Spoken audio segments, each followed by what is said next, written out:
नमस्कार दोस्तों। हमारी आज की कहानी है सबूत। प्राचीन काल में मायापुरी नामक एक नगर व्यापार के लिए बहुत प्रसिद्ध था। दूर दूर से लोग व्यापार के सिलसिले में इस नगर में आया करते थे। एक बार दक्षिण भारत के एक व्यक्ति ने व्यापार में हाथ आजमाने का मन बनाया। श्रीनिवास नामक वह व्यक्ति अपने साथ 500 रुपए की पूंजी लेकर मायापुरी में माल खरीदने के लिए आया।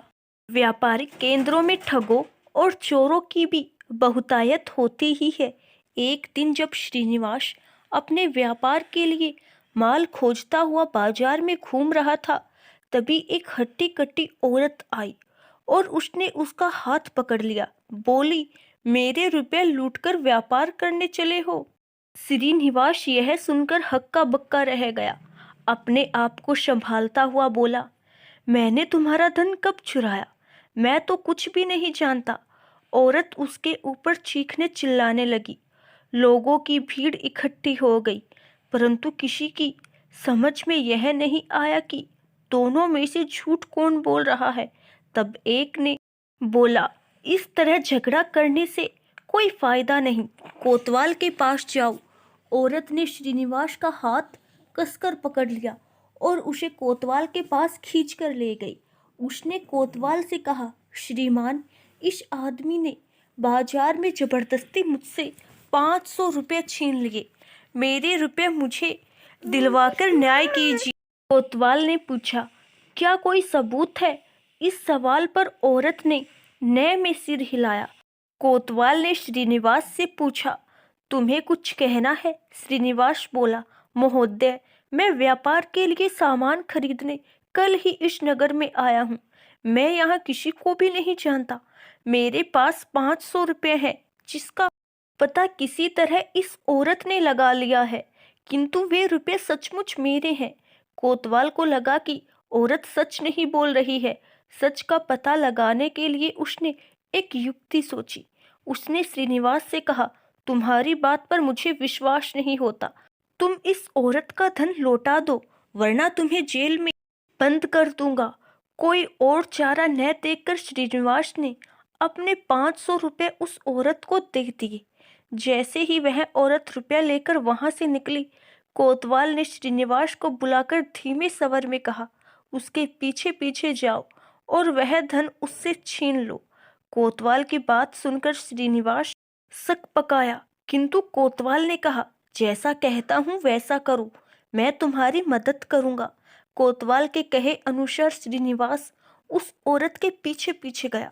कुछ दूर जाकर उसने उस औरत से धन छीनने की कोशिश की, किंतु औरत ने उसे धक्का देकर जमीन पर गिरा दिया। दूसरी बार वह फिर उठा, परंतु औरत ने उसे फिर धक्का दे दिया। एक तो वह औरत हट्टी कट्टी थी, दूसरे श्रीनिवास सीधा साधा और मामूली कद काठी का आदमी था। उसे छीना झपटी का कोई अनुभव नहीं था। धन छीनने की उसकी सारी कोशिशें बेकार हो गई। एक बार फिर उनके आसपास भारी भीड़ जमा हो गई। वह औरत श्रीनिवास का हाथ पकड़कर उसे खींचती हुई फिर कोतवाल के पास ले आई और कहने लगी, श्रीमान जी, थोड़ी देर पहले आपने इस आदमी से जो धन मुझे दिलवाया, उसे यह आदमी मुझसे फिर छीन लेना चाहता है।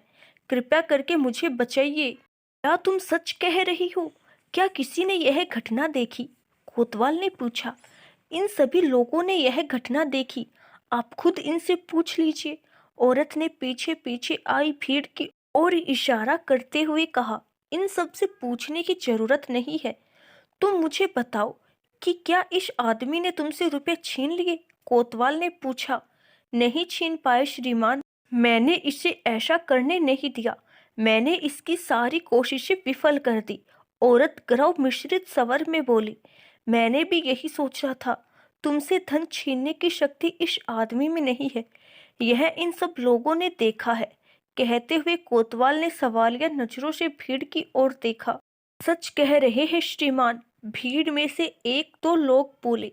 कोतवाल औरत से आगे बोला, पहली बार तो तुमने कहा था कि इस आदमी ने तुमसे रुपए छीन लिए। उस समय किसी ने भी नहीं देखा था।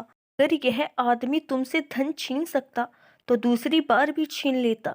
इसीलिए साबित होता है कि वे रुपए इस आदमी के ही हैं। तुरंत वे रुपए इसे लौटा दो। दोबारा अगर किसी को ठगने की कोशिश करोगी तो तुम्हें जेल भिजवा दूंगा। जेल का नाम सुनते ही औरत डर गई और उसने चुपचाप श्रीनिवास के रुपए लौटा दिए। आशा करती हूँ दोस्तों आपको हमारी आज की कहानी जरूर पसंद आई होगी। धन्यवाद।